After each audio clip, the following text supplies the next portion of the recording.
What's up, guys? Welcome to the Third Space Podcast. I'm Wes Pyatt here with my co-host, Brian Boucher from Midstate CrossFit. We are talking today about the whole point of CrossFit, which is to produce as much power as possible so you can get as fit and healthy as possible. We'll tie that in a little bit today of how that works with the Unity Games, something I got going on this weekend here at Coast Range CrossFit. And something Brian's helping me out with there, a little logo, a little branding. Actually, one of his members is actually helping us out too with the branding, printing some t-shirts.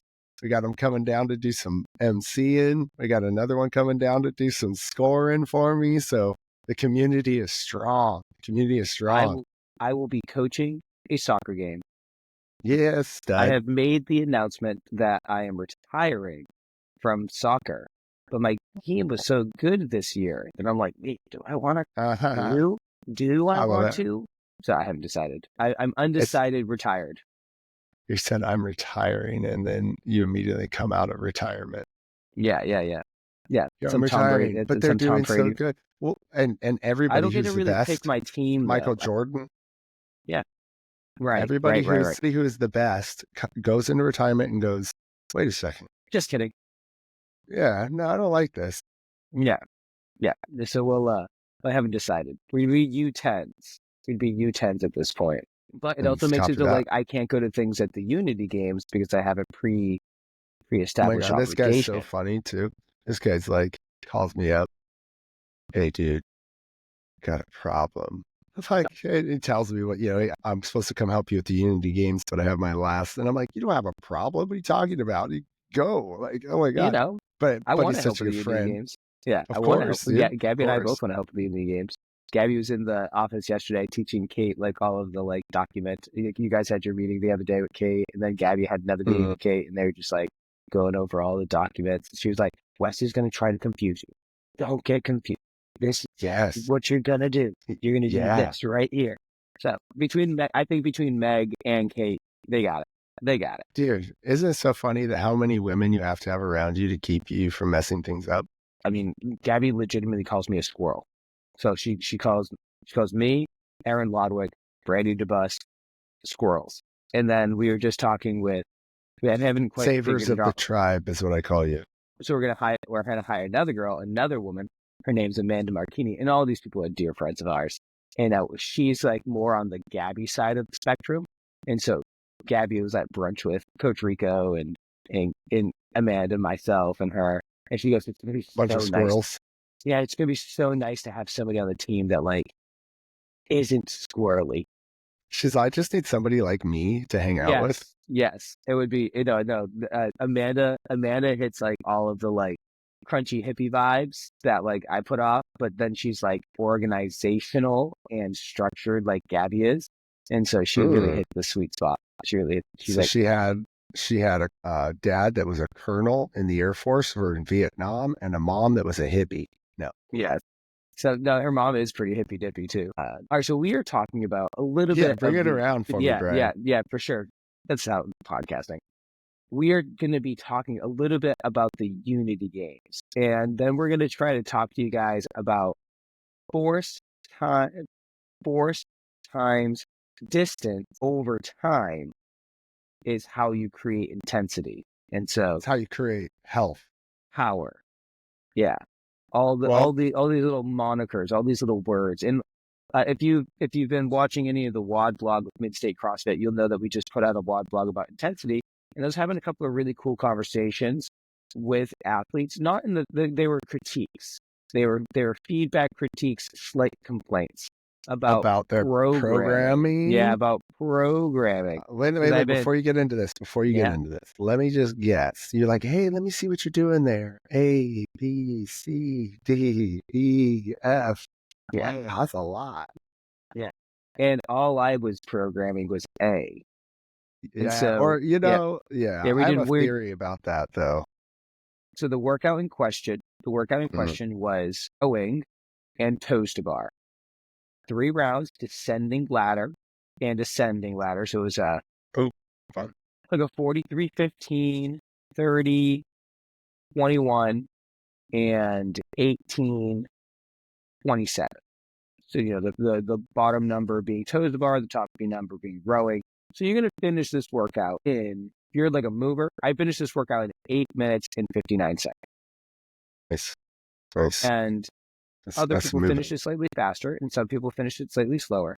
And the focus on the day was generally pressing and rowing technique and hinging and toes to bar technique, as in like, can you leverage your left? You said pressing? Yeah, like a leg drive, like pressing through your legs in the row, cadence, timing. There's a bit of a teaching moment to this day. So you're going to go to class. You're going to go to class, and you're going to there's going to be some level of instruction. Now, the coaching side of things, I did 2 coaching evaluations on this day, and the critiques to a certain degree were fair because there was lots of lulls. There was lots of moments in the class of like, oh man, we're not executing enough human movement within this hour class time.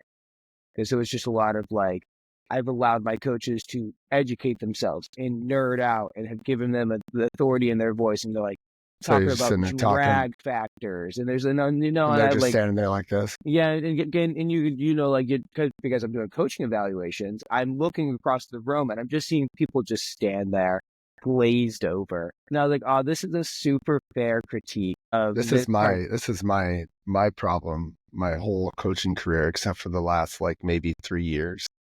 Yeah, I finally turned it around on this part. Yeah, there was just if we're gonna have athletes who generally live a sedentary lifestyle, having them be sedentary for the hour of their PE is a super fair critique. And what's cool about the critique, which I really like, is okay, great, we didn't nail it on that class. We'll do better. But my athletes, 2 separate athletes, had enough confidence in their voice and that I would hear and see them. They actually came to me. They're like, hey, can I talk to you about something? I was like, yeah, Jenna, absolutely. She was like, it's really hard to get up at 5 o'clock in the morning to go to class at 5:30 to work out for 9 minutes. And I was like, that is super fair. Because they're trying to get a full hour of a classroom experience. And if they were standing around in a cold warehouse in it's still dark out. You want to feel. I remember Pat Barber told me something one time that I was like, duh. And I've stuck with for the rest. Luckily it was early in my career as a coach, was that you want the class to feel like a continuation the whole time. It's like, it starts and there's never a moment where you go, that's where we kind of stop. You want it to be that it's like, it starts and then it continues to pick up the pace, pick up the pace, pick up the pace, pick up the pace. And then it's like, you have this break that happens. Everybody's like, oh geez. Okay. Yeah. My heart rate's up. Man, we got that thing going and I learned some stuff. Okay, I'm going to run to the restroom real quick and then let's do the workout. And then they come back, their heart rate's kind of like gathered, but it's still up there and they're ready to do it. They're still kind of like, fired up. And then you 3, 2, 1, you treat it like a Broadway production, bro. It's like, here's the play. 3, 2, 1, go. The scene is opening up. What is the scene? What is the workout? Is it Fran? Well, then it should be that like this scene opens up with and it's like, what is going on? Oh my God, this is crazy for like 5 minutes. This is the most intense Broadway show I've ever seen. But if it's Murph, those curtains open. Hold on, I got a funny question. Yeah. Oh, might have to jump out of here. Yeah. So? Nope. No. What the fuck is going on? I think I have to go. I think one of my coaches didn't show up to class. See you later, dude. Hold on 1 second. Let me just make one phone call. I wonder how this works. This is awesome. This is live. We're doing it live. This is what happens. Awesome, dude. Okay, so Brian, this is amazing. Just got a call that there's no coach at his gym right now. And in fact, while he's doing that, I'm going to check mine. Oh my gosh, so cool. See you later, brother. Nah, fuck me. Later, dude. Welcome to the Third Space Podcast, you guys. I'm Wes Pyatt here with my co-host Brian Boucher, owner of Midstate CrossFit, and we are talking about, for round number 2, power output. Hopefully no calls today to cover any classes. How'd it go? We went to class. It was a little bit of a bummer. Some people had already left some cars. So I texted some people whom I presumed they were, sent out apology messages. It was Erin, my general manager, and when Oh, calling y- her out. yeah, Let's she's go. okay with it. She's at peace, and she actually showed up. She actually showed up like super apologetic. Like I was not in the mood to talk. I was in the mood to coach and get the hell out of there. But Mm. it's all good. She was like, I fucked up. I was like, Of yeah, you course, it's fucked all up. good. I almost think Yeah, it's better when that happens with a coach because it becomes more human at that point. If you make it human, if you yeah, allow yourself to let that shit go and roll off your back and be like, hey, we're all human, just don't do it again. You know what I mean? And guess what? When they do it again, it's okay. As long yeah. as it's okay, as long as they're a good person, they're doing the right thing 80% of the time, I think it's all right. Theoretically, class is going to start in a few minutes, and I'm not going to get a phone call that there's not a coach there. But if that happens, then I'll be like, I'll be irate. But that's okay. I'll still go there and I'll be kind, and we'll Will do. you really be irate though? Yeah, I'll be bitter. I'll be Why? bitter. I won't be irate. I'll be bitter. And what would make you bitter about that, Brian? We're going to dive into this, guys, for a second. We're going to have a little talk about this. I just, I have high expectations, and so Yes. Okay, yeah, awesome. This is where I was like maybe, what is it, 2020? So 4 years ago, I guess, before the pandemic. And what I have realized after the pandemic is that I am going to show up to dozens, hopefully, maybe, hopefully, yes or no, dozens of more missed classes by my coaches. I'm going to have to cover probably hundreds of classes that other coaches can't show up to over the rest of my lifetime, for sure. yeah, for I sure. am so lucky to get to do that. It's fair. It's fair. That my nuisance that I have to like go to this nuisance is to tell people to push their knees out, lift their chest up, and make sure the playlist is pretty good. You know what I mean? Like, it's not that I'm going to cover a midnight shift as a police officer because somebody didn't show up and now I'm in, my life is in danger or something like that. It's like, It's more like clients and athletes, and some of them drive pretty far, have an expectation of doing a thing, and mm, to fail that expectation is actually not a failure on our part, the staff. It's a failure to the athlete who is and I agree with you. expecting who Yeah, is expecting a particular experience, especially when you're driving, a whole town away, and so I it's really totally, it's really about that customer service piece and yes, that hospitality piece and yes. meeting that particular demand. Here's what I say to that though. I know I got the right member when I send out that apology text and I get back oh, it's okay. We're all human. Don't worry about it. Yeah, But if I get back yeah, that better not happen again, or a blah, blah, blah, I'm like, well, maybe I actually don't want this member at my gym because I need people who are willing to forgive. Because guess they, what? This is going to happen again, for sure, most probably, likely. most Yeah, likely. And I need people at my gym that don't expect it to happen, but when it does happen once in every blue moon, they're like, I understand. and the actually, I think the sweet spot goes a little bit one step further. If you've got the right athlete, they might actually talk a little shit to you.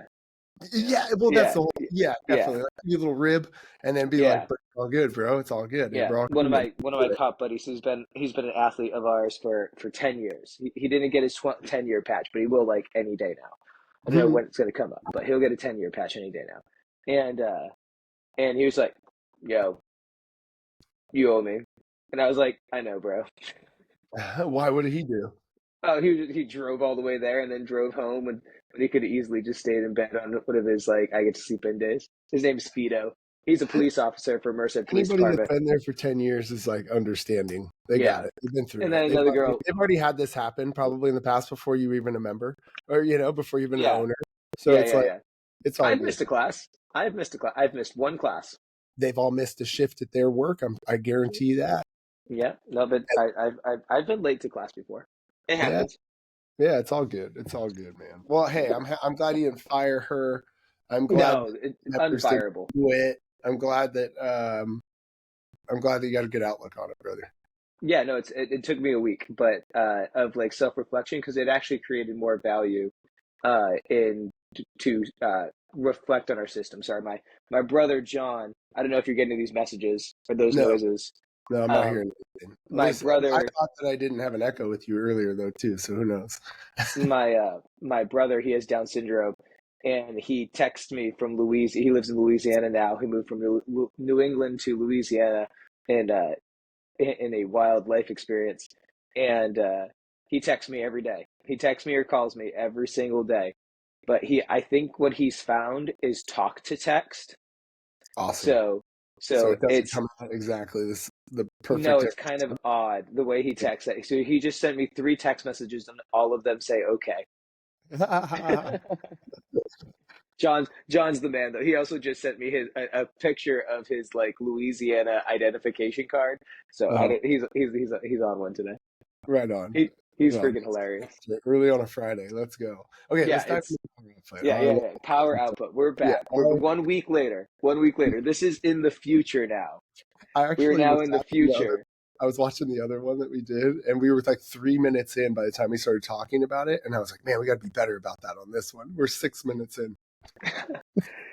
It's okay. We were talking about employee stuff. So this is a I podcast think it's by great, affiliate man. owners for affiliate owners. So Yeah, yeah. Welcome to our chats that we used to have on the phone for an hour for no reason other than to sit on the phone for an hour on a C2 bike and talk affiliate stuff. Like yeah, that was the whole it's point great. of making this podcast. So, anyways, It's but we're great. on track. Here we go.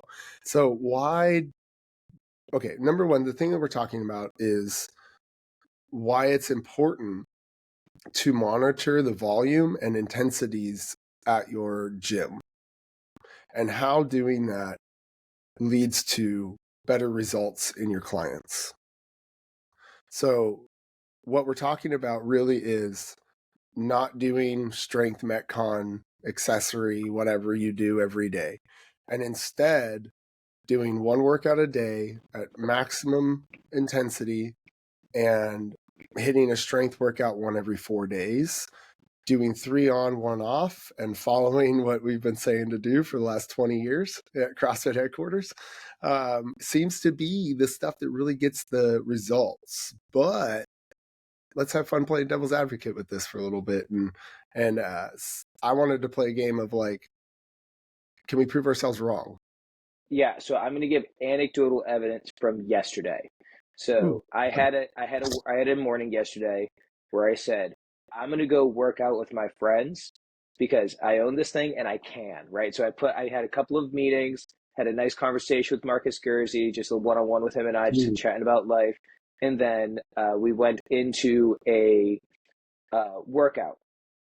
So we were doing some strength stuff at Open Gym, and I did the class WOD, which was rope climbs, burpees, and dumbbell snatches. And it was so much fun. And I did that one all by myself. that And does then sound we did all sorts of like gymnastics accessory work. And then we did another WOD. And it was nice. so much fun. What was the And there second was one? the second workout was you had to accumulate 3,000 calories. And then every 4 minutes, I'm sorry, not 3,000, 3,000 meters. Oh, okay. I Yes, was yes, like, yes. We died. Yeah, I was yeah, doing yeah. the math in my head. I'm like, you're there for 2 days.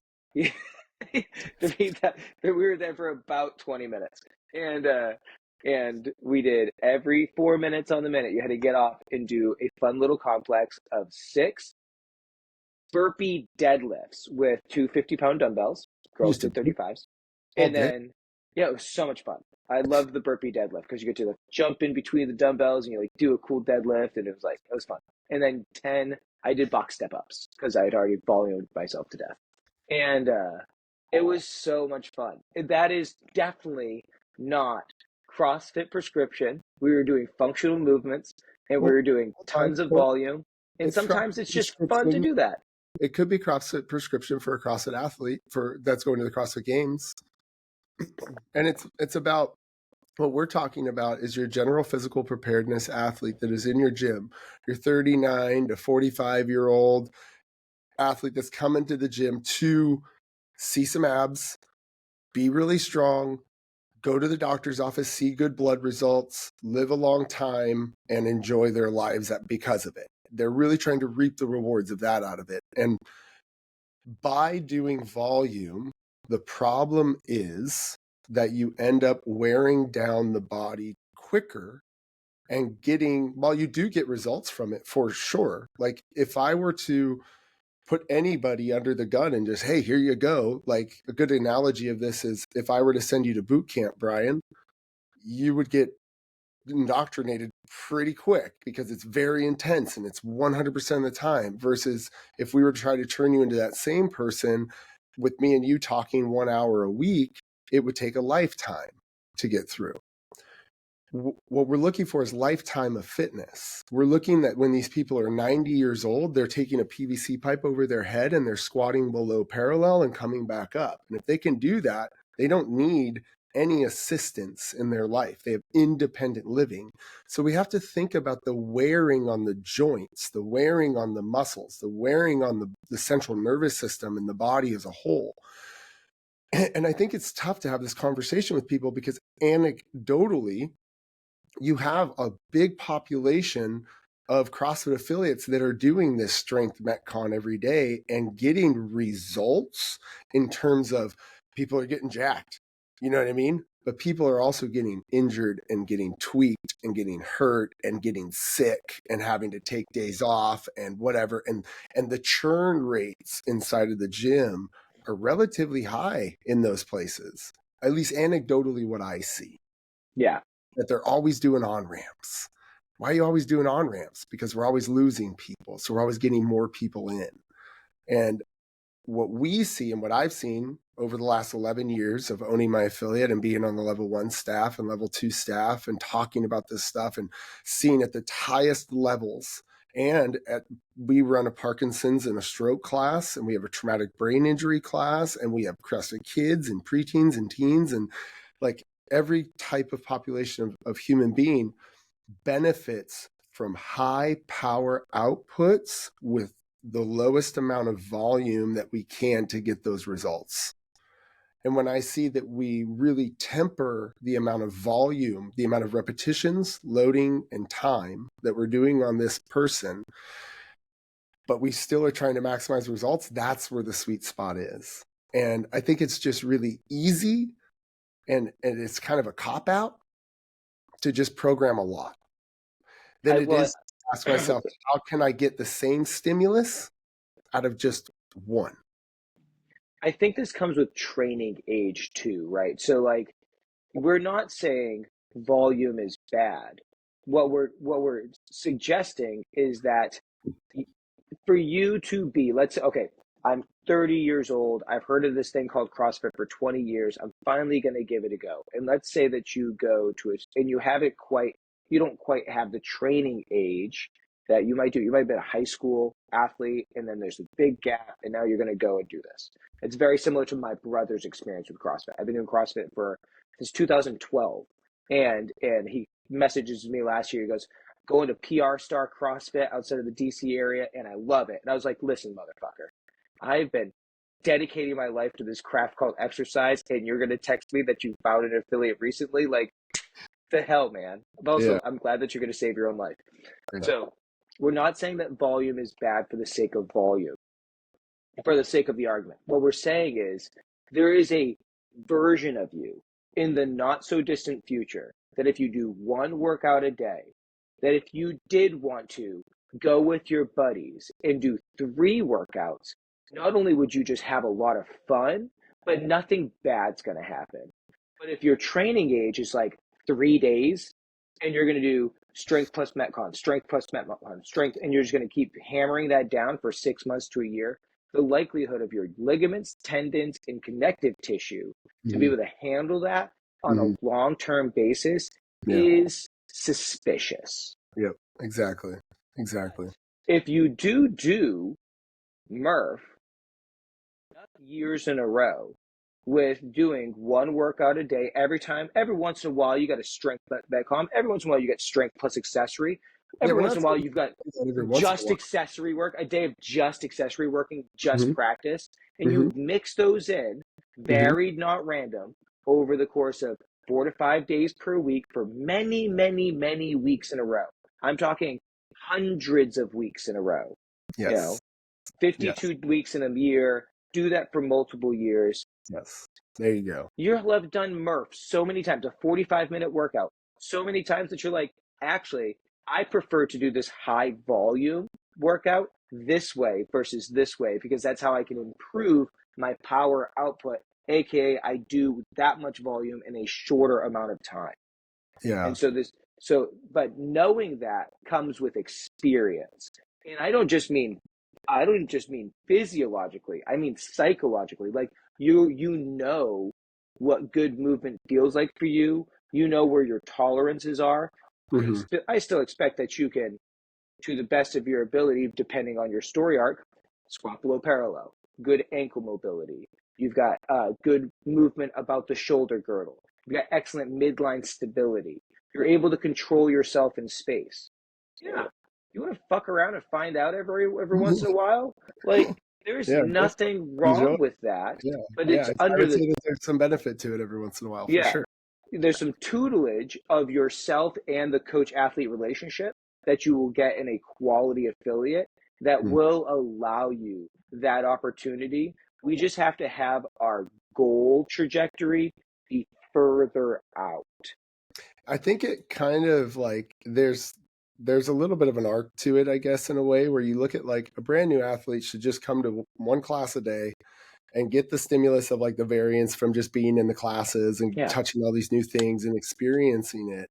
And what should actually happen is as that athlete gets more weeks under their belt is that their volume should increase. But we actually probably don't see their intensity increase that much because they're learning and they're slowing down and you're having to stop them and tell them what to do and blah blah blah. And so we will see volume increase in the beginning, ideally with athletes, because you're trying to give them the opportunity to learn these movements. That First versus doesn't second wave necessarily adaptation. that doesn't necessarily mean though that the power is increasing as much. We're not adding a ton of load, we're not adding a ton of time, we're not adding a ton of repetitions. We're just giving them enough, just enough that they don't get super sore, but that they neurologically can start to understand how to put the motor patterns together, which is your brain connecting your central nervous system together to the body. That takes hundreds of repetitions. So, do we need volume in the sense of hundreds of repetitions at light loads to practice and learn things? Yes, we need volume in practice. But when it comes to training, I just put up a thing on my Instagram about the difference between practice and training when I was at the skate park and I was trying to learn my varial flip. Yes. Yes. And then I took that Nailed it. from the skate park and I actually brought it into the gym. And I did a workout where at the end of it, you had to do max varial flips every round. And I had a high heart rate and it was fun. It was kettlebell swings, ski erg, and then max varial flips. And then you rested. And I was training now the varial flip. I was at the skate park standing in one spot, practicing it. I kind of trained it a little bit because I started rolling into it. But then I really took it to the training realm when I went into the actual workout with it being there. We want to make sure that our athletes understand how to do the movements first before we take them there. And that's going to require volume. That's going to require repetitions. That's going to require time under tension to learn that and to have that neurological link happen. So we're not saying that necessarily volume is bad, right? What we're saying is to focus on, number one, mechanics first, consistency of those mechanics second. And now, okay, we're starting the conversation of power output, intensity third. We want to see the highest power output we can get in the least amount of time, right? To get the adaptations that we're looking for. That's a conversation of efficacy and efficiency. So that comes down to your ability to program well. And I think a lot of people just don't know actually how to program. I got to tell you a funny story about programming. Really, another anecdote class. So from yesterday, the class workout was 2 rope climbs. We, CrossFit, Mid-State CrossFit, have never programmed for a class WOD rope climbs. Now, there's 2 reasons for that. Stop. Yeah. Stop. Judge me with your judgment. I'm praying for you, sir. I'm going to pray for you. Is there, like, you don't have high enough ceilings? No, we have plenty high ceilings. What we don't have is enough ropes. How many ropes you got? 2. Oh yeah. Okay. I'm understood. I'm understanding now. So, but I'm we trying did hard it. to understand. We did it anyway. And so That's there's it. two Yeah, things. man. You got it. There's two things that happened. One, I figured out how to get more ropes up for like seated assist rope climbs, and There you pulled go. them out and set them up the night before. And uh, Yeah. coaches, and Did I didn't explicitly teach my coaches how to teach the rope climb. You know what they did? They figured it out on their own. was And YouTube then I know, with the power of amazing? YouTube. Yeah. And I did do the 5:30 a.m. class. I did put in our little communication connect team system, Mm-hmm. and they crushed it. But the other thing that happened, which was super cool, is a ton of athletes got up on ropes and climbed a 15-foot rope for the first time. I mean, like dozens.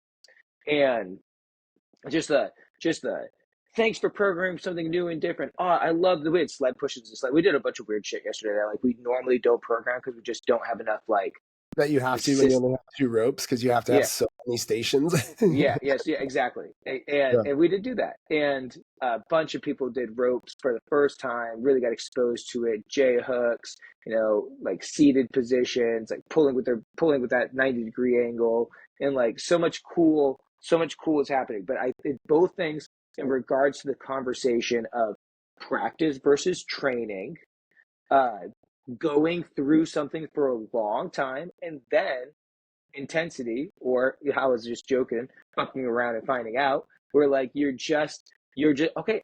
I think I can get on this rope. Oh, shocking! With just only a little bit of coaching, I've got this little foot grab thing, I this toe lock, and boom, up the rope you go. Girls, tons of girls getting up the rope. Laura Rule, well into her 50s, going straight up the rope. And so there's a way to define intensity that actually doesn't have a ton of power output. Pull your own body weight up a certain amount against gravity with good grip strength and control and safety.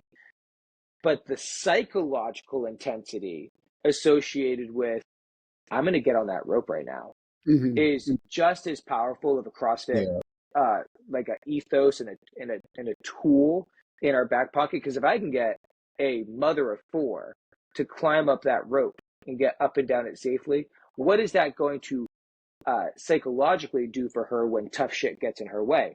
You're like, Exactly. well, I can get up a rope, so I We can talk probably about that like, all the time in our yeah, Parkinson's class where I'm like, mm-hmm. okay, you just lifted that thing from the ground all the way over your head and over this object. Now, how much did that weigh? And they'll be like, I don't know. And I'm like, well, go look at it. And they pick it up and they're like, it's 20 pounds. And I'm like, now you objectively know what you can do at Costco. You walk up to a big thing of water and you're going to go like, well, how much does this weigh? Oh, it weighs 14 pounds.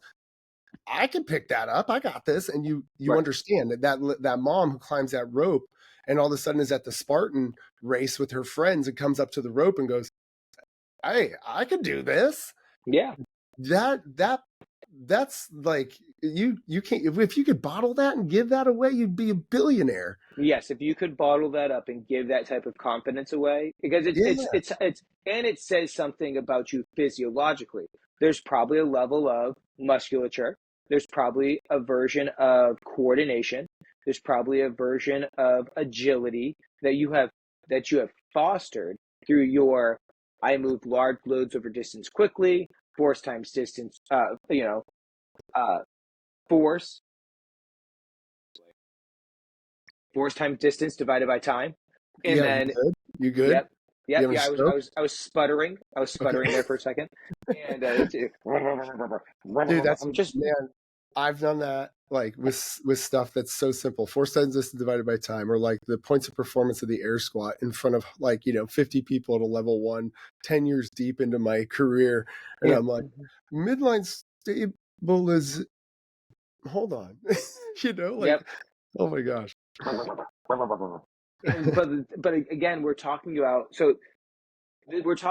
the ability to navigate the world. We're giving some definitions. We're being a bit wordy about it, but this is really about exercising daily Yeah. Well, I think with, it's about giving them the experience of something that's like really gnarly. You know what I mean? It's like, hey, I want you to climb this rope. They're like, what the fuck are you talking about? You know what I mean? I haven't done that since I was a kid. And you're like, I know, but I'm here to support you through that.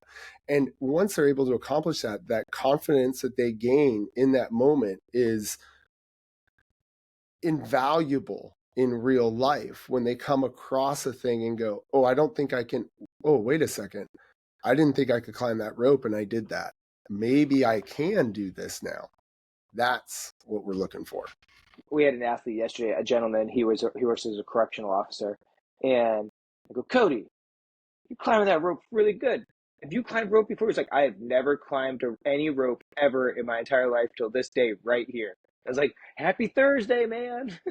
But that now he's going on hikes. Now he sends me videos of him like following deer, and he's like, I never could have done any of this that I'm doing. And he's only 6 months in. And that's a short training age. My training age is a long time. You like, I don't know where it begins or where it ends. And but your same for you. And your highs are much higher than my highs. So those reps count too. Mm-hmm. So when you're evaluating force times distance over time across a lifetime, like you do at the Unity Games, what that creates is what they call a tapestry of your health. You're seeing this curve rise and fall. And sometimes the hook will be really high and you'll see a big uptick, and you'll be able to express more quality movement faster. Your AMRAPs will have more reps, your times will be shorter, your loading will be higher. And then sometimes you're like the same human being. Mm-hmm. And it could be a little bit less. Yep. You could even like do irreparable damage. Like Marcus was talking yesterday about how when he's real stressed, like psychologically stressed, it'll eventually express itself in its body. He'll jack himself up somehow. Yeah. And that might change your tapestry. And so if we can do this enough times, repeatable, observable, measurable data across enough time, you're going to get a lot of really good information. So that one day you could be like, huh, something's funky. I should go to the doctors. And it's not a bad thing. It's not a bad thing. You're like, hey, doc, I just want to run into, I know I'm 6 months out, but let's run another set of laps. I've been fatigued lately. I'm usually not this fatigued. Something funky is going on. And that might be the canary in the coal mine that saves your own life, because you're that self-aware of where your intensity should be, how your mechanics should look, what your daily output should look like. And that's some real valuable shit. Totally. Hey, man, we have to do number 3 of this because an exterminator is here to take care of the mouse in my garage. I didn't know they were coming this morning. This is the funniest podcast ever. Actually, I think we should just post it just like this. Are you available later today? Fridays are crazy for me. I have all my adaptive athletes. Let's just end this one here. This is, guys, welcome to the third space. Couple of dads hanging out in their garage. There's more we got to talk about this, but cool. We will be back. Bye, guys. Hey, go kill that. 6. The number of mice that we have caught so far in my garage. Last time we were talking about power output. This is our third version. The exterminator showed up and I had to. The first time we were talking about it, Brian's coach at the gym didn't show up for the 5:30 a.m. class and he had to go. So this is version number 3. We're talking about power output. We're talking about volume. We're talking about why it's important for you to understand that more doesn't always, but sometimes mean better. And that intensity is not ripping your hands and throwing up in a trash can and then posting on Instagram afterwards. It is an actual equation that you do to find out if you're getting fitter or not. So I have no idea where we left off and where we were last time. No, I am treating this third time as a wrapping up of some real badness and just enjoying the chaos that this episode is. Stay wild, friends. Stay wild. Yeah. Just a little bit of chaos in our lives. But listen, you can do CrossFit and live a wild life. That's, I think, the extent of this. What I was really enjoying about a recent talk with Cabo, and I forget who she was speaking with, but Cabo was talking about how intensity is relative to the margins of your experience. And so what I really enjoyed about that is that's a lot of really heady words to just say, like, put more weight on the barbell than an empty barbell. And if that is five additional pounds, 2.5s on either side, and you do the same number of reps as you did the last time you did a workout similar to this. So let's say you did 5 reps of that much more weight versus maybe 7 reps of a PVC pipe, your intensity, the thing that your exposure to the margins has increased. You don't have to go way outside the boundaries of your experience to experience intensity. No, that's true. You can have small incremental growth, almost not visible to the eye or the mind, and over a long period of time, expose yourself to quote intensity that would allow you to do something like MER, where the body weight is the only thing you're moving, but the volume's really high. That could be an intense experience. But no other intense experience, a 5x5 back squat day that you're really feeling confident with your body mechanics and you're really loading the musculature, you're not endangering the soft tissues. Dude, if I hear 5x5 back squat, I literally want to walk out of the room. And if you hear 5x5 back squat and you're really excited, that either means one of two things. You're really, really, really strong. And it's just fun for you. You know what I mean? Because you're so strong. Or number two, you are not at the margins of your experience. So you haven't found them yet. You're in the middle of it and you have more to give, basically. And that's our job, is to show you what you are actually capable of doing within the margins of your experience. So here's my analogy. It's just like when you learn to walk. You started by rolling around, and that was freaking intense. And everybody was really excited. Everyone was so stoked that you lifted your head one time. And then you started to lift up and started to arch your back, and everybody was and then you started to crawl, and then you started to walk 2 things and stumble and fall. And then you started to walk without falling. And then you started to pick up the pace, and then you started jogging. That is CrossFit. The second you step in the gym, regardless of if you've been working out forever or not, that is the path we are going to take you down. You are going to crawl before you jog, before you run, before you sprint. And depending on the movements we're doing will depend on whether you jog in this one and sprint in this one. You know, the margins of your intensity are from modality to modality. They don't just go across the board. So it's not like this workout should be this intense. It's like this workout has 3 different things in it. And each one of those has a margin that this person has been exposed to. We need to find what those are. How do you find what those are? By doing good warm-ups, good specific warm-ups, good general warm-ups. All that tells you what's going on with this person's body and what they can handle. What I mean by that is objective standards of speed. So you watch them when they are moving and how fast they are moving and how many reps they could do before they start to slow down tells you the margins of this person's experience, which is why it's important that you get a lot of repetitions in your specific warm-ups, not just like 5 or 6, get them to the full movement and move on. It's like 5 or 6 at each progression, which should be about 3 to 5 progressions. So we're looking at anywhere from 15 to 25 to 30 repetitions.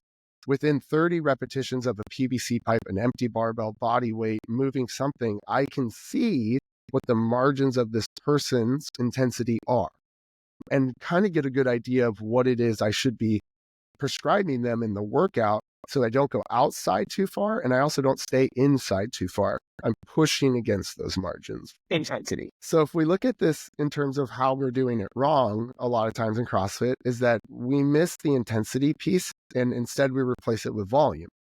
And what we mean by that is strength, Metcon. That's the majority of gyms, CrossFit gyms around the world. You walk in, it's going to be, we're going to do this first, and then we're going to do this second.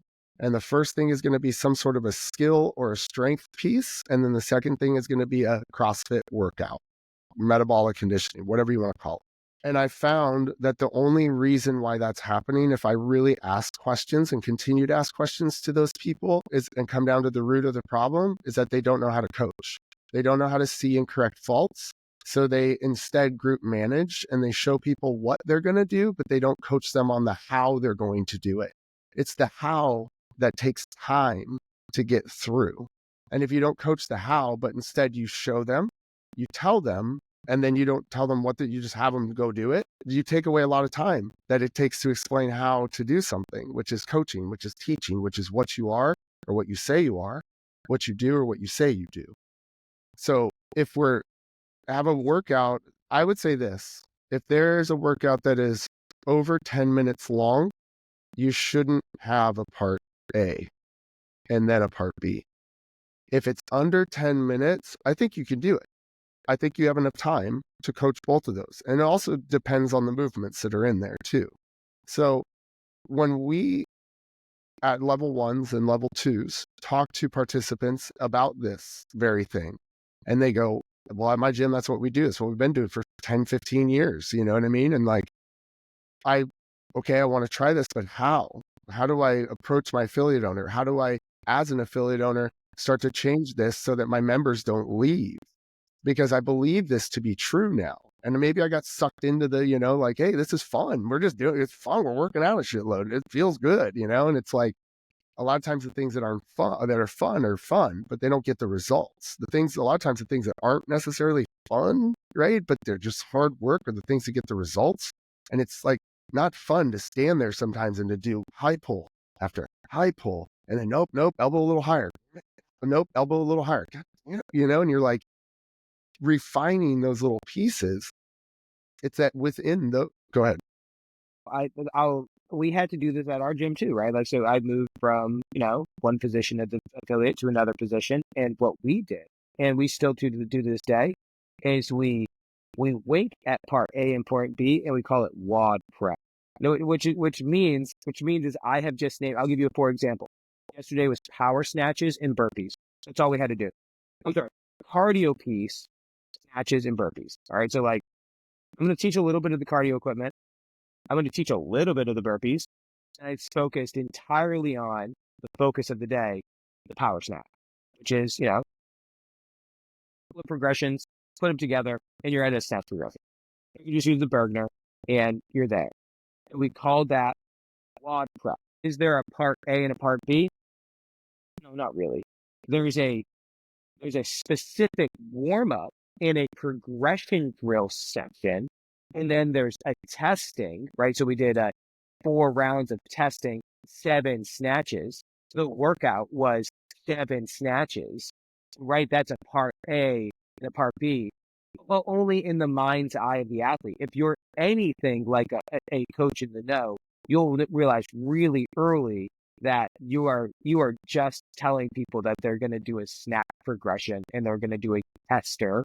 That's what Denise Thomas would call it. She'd a test round. Mm-hmm. And then all of a sudden, you're just being explicit about your teaching. You've provided them the syllabus. All right, guys, to start the day, we're going to work on the snatch. And then in the workout, we're going to do snatch and something else. Yeah. And And I think that's how you do it to not lose members. I was going to, my punchline to this was going to be that, you can't. I've seen multiple people try to do this with an affiliate and fail at it. What I mean by fail at it is that they just either lost all their members or they had to move the gym to a completely different part of the city and reopen and basically start a new gym with new members and all that kind of stuff. But I do think that there is a way to do it actually and to keep all of your members. And this is anecdotal. Just I've seen a couple other gyms do it and it worked well for them, is that you start off by taking what you just said, that part A, and making sure that it has that in part B and using it as more of a okay, we're staying underneath this percentage of weight today and we're doing X amount of reps to work on this movement. So this is all about just getting this movement better, because in 2 days we're going to back squat again. And I want this to be our skill day for that day. And the strength people are pumped because they're getting more work on their back squat and it's progressing into a back squat they're going to do heavy on, in a couple days. Plus I have squats in the workout today, front squats. So this makes sense. Okay. So they're getting rid of some of the varied, not random, unknown and unknowable. They're getting they're cookie. Like, hey, we're not going heavy today. That there's a plan. I think that's this is a good strategy. Because people that are going to be, move this way a little bit. You're kind of getting half your face in there. Nope, other way. Yep. There you go. Good. Nope, it's still doing it. It's because when you move the camera, it puts half your face in it. So just you move yourself that way. So you cover the light with the back of your head and then move the camera that way. Keep going, keep going, keep going, keep going, keep going, keep going, keep going, keep going, keep going right there. And now you move your head that way and you just do. Awesome. Welcome to the third space, guys. We're figuring out. We're getting way better at this. I want to let you guys know that so as we wrap up this craziness, which I do think this is the worst. Maybe I think we go live. You know, I think it's the best one. It reveals to people that we're novice and that we are getting better at it. And Wes is getting really good at some of this. Yeah, we're gonna look back on this in a year or so, and like I'm gonna get my background sorted out. I already got it in mails. Well, I think I have it in my heart. It's gonna be awesome. We're gonna improve our microphones. My buddy said you're podcasting pretty good. Here's a microphone. So I got a whole setup. I got this whole setup behind me, in front of you, over this section. Happening. Side. I'm gonna make a whole little like setup, and I'm gonna have a backdrop, and it's gonna be freaking perfect. It's gonna be awesome, and we've been coming every Friday and doing a podcast at 5:30 in the morning, and we're doing a really good job on it. So much so that this took us 3 Fridays in a row but we didn't give up. We did not give up. That's our thing. We don't give up. We keep going. That's what Joe Rogan told me to do. He said, just keep on hitting record. Okay, so you're starting to change it to like kind of skill work-ish, but you're still letting them lift some weights and everything like that. And then over the course of like a year, I think what you do is like once a week, you replace that part A with a skill piece. And then at, month 3, it's 2 times a week, there's a skill piece. And then at month 6, 3 times a week is a skill piece. Slowly over time, I think you could change that part A to being skill for part B, which will actually help your coaches coach that piece more, get better at it, become better seers, better correctors, and sets their eyes, brain, mouth up for success going into the workout itself because they've already prepped their eyes, brain, and mouth in the prep part of it. So they're more likely to see these things during the workouts too. So I love that. I love that eyes, brain, mouth thing. That's so good. There is a way to I think do it. And also, I got to say this, look, I understand that there's affiliate owners out there, probably the majority of them, that are like, bro, I like strength Metcon, and that's why I do it. And so, you know what? I'm willing to give up a little bit of intensity, bro, or a little bit of results to really enjoy the hour. And I want to lift, and then I want to do this. Awesome. Great. Keep doing it, man. But here's what I'm going to ask. Please, please, please get some results on some things and track it again in 3 months and in 3 months and in 3 months and in 3 months, and keep making sure that people are getting results. And as long as everybody's still getting results and people are still getting fitter, getting better, and you're actually tracking that and you can actually see it, which means that you're doing your job, then cool, keep going. If you can't say that, number one, because you haven't been tracking, right? And you're like, well, we got PRs and we know, but you don't really know, you know what I mean? How good everybody is or where they're at. Or are you just creating burnout because of volume fatigue? Like how often are people really coming? Like, that's usually what happens. So Greg, when he first started this thing, put out a prescription almost immediately of 3 on, 1 off, 1 workout a day, because any more than that, he saw diminishing returns. He saw it was too much for the athlete's body to handle. Now, I think that obviously changes as generations go by and we do this more. DNA changes, we become more fitter, we can handle more. Of course, it's evolution. That's what we're doing here. And I think that my kids will be able to handle more volume than I could. And that's great. But right now, where we're at with this sport and the infancy of it, and you're a part of that all, is to make sure that we aren't ruining people, because that's what they say we do. Like all of the people that are out there going, don't do CrossFit, are saying, don't do CrossFit because you're going to get injured. And they're saying you're going to get injured because most of the people that are getting injured coming from a strength Metcon gym. I don't know many people that get injured coming from a 1 workout a day gym. I've been doing this a long time. So there you go. All right. Well, I think that's where we ended. We did it.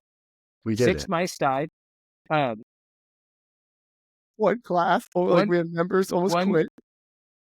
Class was the end. Nobody quit. Some funny banter back and forth. Episode for sure. Holy cow. Okay, so the bottom line, you guys, we put a bow on this thing, is that in CrossFit HQ's opinion, and I can say that because I speak for CrossFit headquarters on level 1 staff, high intensity at relative levels for you is the path to health and fitness, not volume. See you guys next time. We did it. We did it.